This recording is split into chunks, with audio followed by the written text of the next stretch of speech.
ici. Pour info, c'est le premier meet-up qu'on organise chez Card Ever. Donc voilà, trop content de tous vous avoir ici, de pouvoir un petit peu voir ce que ça donne.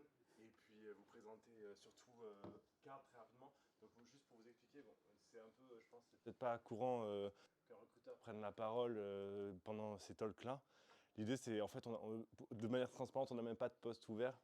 Je veux juste en fait profiter du fait que vous êtes là pour vous parler rapidement de la boîte. C'est un sujet qui est, je pense, intéressant. Et puis, comme ça, vous repartirez avec quelques infos, peut-être pour la suite. Voilà. Mais globalement, juste ce que vous devez savoir, ça va être extrêmement court, mais ce que vous devez savoir à propos de Card, c'est que Card, c'est une néobanque à destination des ados, donc des 10-18 ans et plus. Aujourd'hui, on travaille beaucoup, notamment sur le fait d'arriver à garder nos ados une fois qu'ils ont 18 ans et les accompagner le plus longtemps possible dans leur vie en leur proposant des prêts, la possibilité d'investir, plein de choses, enfin voilà. Il y a deux choses qui définissent très bien, on va dire, le produit. Le premier, c'est tout le côté éducatif qui a été créé autour de l'application, avec ce truc de se dire, personne ne t'apprend à gérer tes thunes. Peut-être qu'on peut le faire au travers de ce produit-là, et c'est vraiment quelque chose qu'on a essayé de développer. Donc ça va passer par pas mal de fonctionnalités type savings, de l'analytique, du cashback, bon bref, voilà, pas mal de petites choses différentes. Et la deuxième partie, je dirais que c'est sur toute la partie produit. On a un produit qui est extrêmement polish, très très bien fini sur l'aspect UX, UI. Et on va retrouver des fonctionnalités qui peuvent s'inspirer de certains réseaux sociaux. Et l'idée, en fait, ça va être de recréer du lien dans la famille à un moment de la vie de la famille qui n'est pas toujours idéal avec l'adolescence. Peut-être certains d'entre vous ont des gosses et peut-être qu'ils voient de quoi je parle. Et donc, tu as pas mal de petites fonctionnalités comme ça qui sont sympas, comme par exemple quand un parent fait un top-up, donc il va envoyer de l'argent à son enfant. Tu as un chat qui va se créer. Et en fait, on va voir des trucs super marrants où tu as le papa qui va envoyer un petit message à sa fille qui va lui dire je t'envoie 30 euros, mais tu dis rien à ta mère surtout. Enfin voilà. Et en gros, on a plein de super retours sur cette fonctionnalité et sur plein d'autres qu'on développe. Mais c'est vrai que ces choses-là, elles font partie intégrante du produit. On essaie d'aller au-delà de simplement développer une application de banking.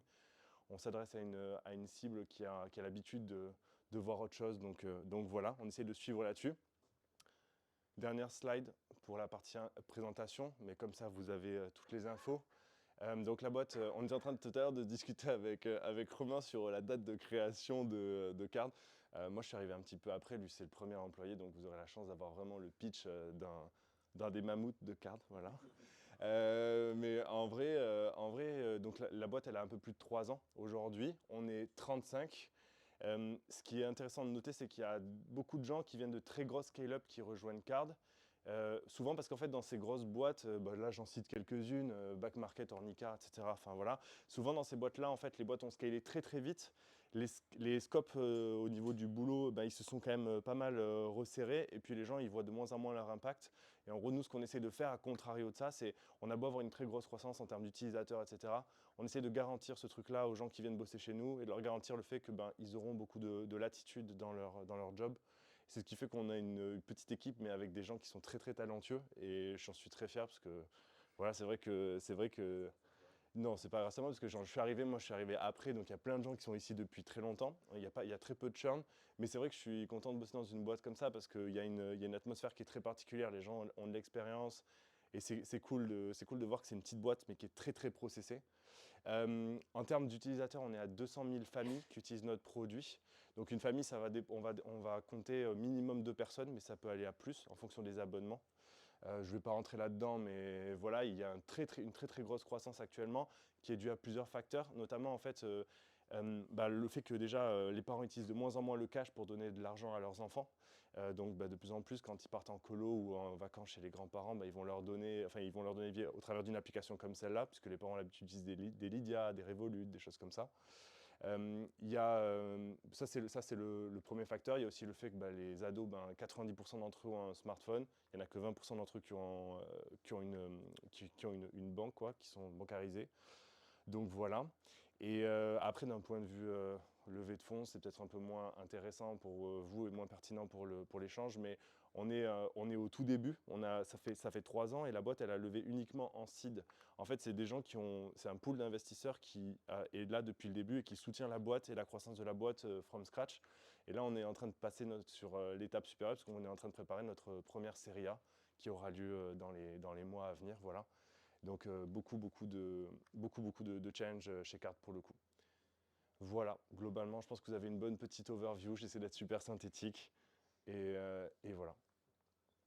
Je vais laisser Romain, du coup, prendre la parole sur tout l'aspect technique. Merci, mec. Bon micro. J'étais parti pour faire un peu une petite presse de notre stack et de choses comme ça. On va passer ça très rapidement parce qu'on va essayer d'aller plus vite au cœur du problème et des choses qu'on voudrait montrer. Une stack, ma foi, fort standard, des fronts mobiles, un projet Rails full API avec une API GraphQL, des prestataires, des partenaires, le partenaire bancaire le plus important, Bankable, qui nous permet d'avoir tout le système bancaire, et puis plein d'autres partenaires externes. Mais voilà. J'avais prévu de passer rapidement sur le transaction processing, mais on a dit qu'il fallait faire un peu court. Donc transaction processing, très intéressant. Voilà, il faut que je clique plein de fois pour que ça passe.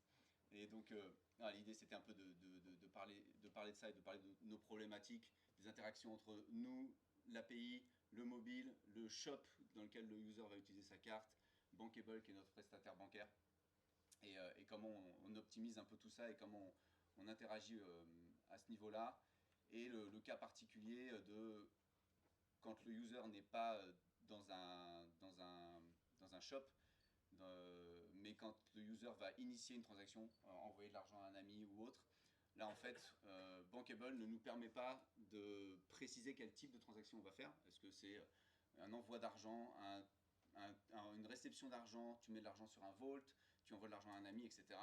Et du coup là, l'idée c'était d'arriver au fait qu'en fait, on a été obligé, nous, de créer un petit système de codification où dans la description de la transaction, puisqu'on n'a que ça pour s'exprimer quand on dit à Bankable, fait un virement d'un compte à un autre. La seule chose où la tech, l'API peut s'exprimer, c'est en donnant une description à cette transaction. Donc c'est une chaîne de caractères qui est limitée à une quarantaine, une trentaine de caractères. Et là-dedans, il faut qu'on fasse passer toutes les informations de qu'est-ce que c'est comme type de transaction, d'où ça va, d'où ça vient, où ça va, etc. Et donc, on a mis en place un système de codification avec des short ID qui nous permet d'avoir d'abord un code, par exemple T pour dire que c'est un top-up, IT pour dire que c'est un internet transfer, etc. Et ensuite, on met 2 points. Et là, on a trouvé un moyen de shorter les UID avec la gemme short ID, de rétrécir les UID des objets qu'on a pour passer cette information-là. Et ensuite, ça revient dans le processing. Une fois que ça va chez Bankable et que Bankable nous dit c'est bon et qu'il nous renvoie les transactions, ça repasse dans le processing et là, on peut s'y retrouver. Parce que voilà, le souci était aussi la longueur des caractères. Mais on va passer ça parce qu'il y a des choses qui sont beaucoup plus compliquées que ça et qui peuvent poser beaucoup plus de problèmes à tout le monde. Le back-office. Le back-office, on a eu pas mal d'itérations sur comment faire notre back-office. C'est un problème qui parle à tout le monde et qui va peut-être plus vous parler que des problématiques bancaires et Bankable, qui est très obscur, même parfois pour nous. Et donc, on a commencé par Forest Admin, parce qu'il fallait aller vite au début et puis que c'était simple d'installation, c'était assez simple à setup et puis on n'incluait pas une gemme obscure qui faisait un peu tout et n'importe quoi, dont certains connaissent probablement différents noms qui vous viennent en tête. Mais différents problèmes et donc on a dû partir. C'était régulièrement down. C'était à l'époque, hein, peut-être qu'ils ont beaucoup évolué, peut-être que certains travaillent chez Forest, donc je ne veux pas les dénigrer plus que ça, hein, mais ça ne nous convenait plus à un moment. Ils ont été down, il y a des choses qu'on n'arrivait pas à faire, peut-être qu'il aurait fallu y passer plus de temps, mais en tout cas, ça ne nous convenait plus. Donc, on a réfléchi aux différentes approches possibles. Donc, l'approche basique, on a envie de dire, où on met le back-office dans l'API. Donc ça fait que le back-office, c'est assez facile à implémenter. Le code que tu vas faire pour le back-office est réutilisable ou inversement. Donc c'est assez pratique. Mais c'était un peu trop lié Et donc, on a réfléchi à d'autres solutions. Donc, on s'est dit, et si on faisait deux applis séparées, une appli pour le back-office et une appli pour l'API, qui vont tous les deux lire et écrire sur l'ADB, qui vont chacun faire ce qu'ils ont à faire. Mais on s'est dit que ça allait créer des problèmes, à savoir que le back-office puisse écrire sur l'ADB. Ça ne nous semblait pas assez secure. En plus, il fallait potentiellement maintenir la cohérence entre les deux. Si jamais quelque chose évolue d'un côté, il fallait le faire évoluer de l'autre. Ou alors, il fallait extraire le code dans des gemmes qu'on aurait inclus dans les deux projets séparément. Et ce qui peut, d'expérience, j'ai vu ça souvent et ça crée souvent des problèmes de mise à jour, etc. Et on n'a jamais la bonne version du gemme où il faut la mettre à jour, etc. Et donc ça peut créer pas mal de soucis. Et on avait quand même ce stress de vouloir bien maîtriser qui a accès, surtout en écriture évidemment, à la base de données. Donc ces solutions-là qui semblent un peu standards, on les a trouvées pas idéales. Donc on a réfléchi encore parce qu'on a plusieurs valeurs chez Card. C'est la subversion, go one more et surtout we ship sa mère. C'est un truc où il faut, c'est notre truc au sein de l'équipe tech. On veut shipper mais correctement et sévèrement. Et donc on s'est dit il faut qu'on trouve autre chose qui nous convienne mieux. Donc on est arrivé à cette solution qui est peut-être pas l'idéal mais qui nous convient bien en tout cas actuellement. Et je serais heureux d'en discuter avec tout le monde juste après ou plus tard pendant les pizzas. C'est-à-dire que du coup, on a créé une app séparée au final, dans laquelle on a inclus le fameux ActiveAdmin, que sûrement un certain nombre connaissent. On a étudié à l'époque, ça a été fait il y a quelques années, un peu tout au début du projet. Donc on a fait une app séparée entre l'API et le back-office. Donc c'est globalement ActiveAdmin super tweaké, qui ne va faire que lire sur un follower de la base de données, et l'API va évidemment lire et écrire sur le main. Donc on a trouvé ça assez pratique, et je vais détailler un petit peu après comment ça passe. Je vais essayer d'être plus rapide. On s'est dit que c'était une bonne idée que le back-office n'ait accès qu'en lecture à un follower, et on n'avait pas spécialement envie d'inclure ActiveAdmin dans notre API avec tous les problèmes potentiels que ça implique. Donc on s'est dit c'est bien de séparer, et entre autres ce que ça nous donne c'est le fait d'être indépendant, et que si jamais on veut changer, peut-être un jour revenir sur Forest ou que sais-je, eh ben, on peut changer assez facilement sans avoir à trop adapter ou trop toucher à l'API. Donc ce qu'on a fait, c'est qu'on a défini en fait une syntaxe, et en fait le back-office va lire la base de données pour afficher les données, mais va commander à l'API de faire des actions. Donc pour ça, on a mis en place tout un système d'objets, etc., qui vont, à partir d'une action, par exemple, cancel une carte, ou ça peut être n'importe quoi, un objet qui va créer la requête, qui va être, du coup, ça va être une simple requête HTTP qui va permettre au back-office de commander l'API. Donc, va créer une requête HTTP. Côté API, on a un contrôleur dédié qui va récupérer, sur lequel on va exécuter, c'est pareil, un objet qui va du coup regarder cette requête, vérifier la signature.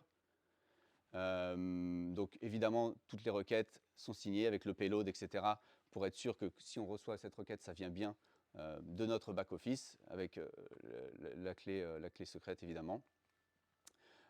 Et du coup, une fois que la signature est vérifiée, la requête HTTP contient l'interactor à appeler. Donc on se sert de la gemme interactor, donc en gros l'objet à appeler avec ses arguments, va décoder cette requête et va exécuter cela avec du coup cet accès en lecture et écriture à la base de données, comme si c'était, je regarde si j'en ai un autre, ouais. Et comme si c'était une action qui venait de l'API. Donc l'idée c'est que de cette manière-là, il va ensuite retourner la réponse au back-office. De cette manière-là, ça permet que l'intelligence, toute la business logic n'est que dans l'API. Donc si jamais à un moment, les vérifications à faire pour le cancelling d'une carte où les différentes étapes à effectuer pour pouvoir canceller cette carte changent. On n'a rien à toucher côté back-office. Le back-office ne va faire que demander à l'API de cancel la carte et l'API va faire ce qu'elle a à faire et ce qu'elle a à faire peut évoluer dans le temps si nécessaire pour répondre à des nouveaux critères, des nouveaux problèmes, etc. Et voilà. Merci à tous.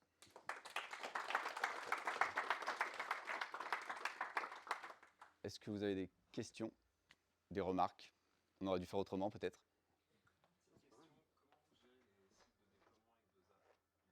En général, on a. C'est une bonne question. On s'arrange pour ne pas avoir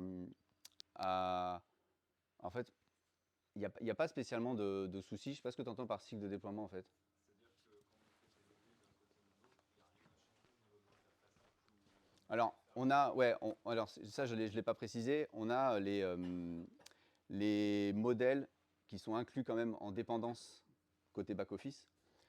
Donc évidemment, si par exemple, là on a fait un peu de ménage, avec Otman là, qui travaille avec moi, on a fait un peu de ménage et on a enlevé une colonne de base de données et donc de l'autre côté, l'objet s'attendait enfin appelait cette colonne, donc il a juste fallu refaire un déploiement et pendant notre déploiement, automatiquement, on resynchronise les modèles. Donc c'est juste une question de refaire le déploiement en fait, ouais, et la synchro se refait automatiquement. Une remarque, mais c'est amusant comme ce que vous avez fait, vous avez refait Forest Admin en gros. Ben, ouais, peut-être, mais au moins on le maîtrise et voilà, mais ouais, au final c'est similaire, sauf que enfin, Forest Admin ils font tout via le front, ils ont pas le back, donc c'est leur front qui va faire des appels à ton API, enfin à ton système. Nous on fait une communication back à back, mais oui, c'est relativement similaire. Mais au moins on maîtrise, alors avec les drawbacks que ça a, que c'est à nous de gérer. Donc on n'a pas l'équipe Forest Admin pour potentiellement faire des évolutions. Donc toutes nos évolutions sont peut-être plus lentes ou que sais-je que si c'était Forest Admin. Mais au moins on contrôle le truc et comme ça on est autonome quoi, et on peut gérer comme on veut quoi.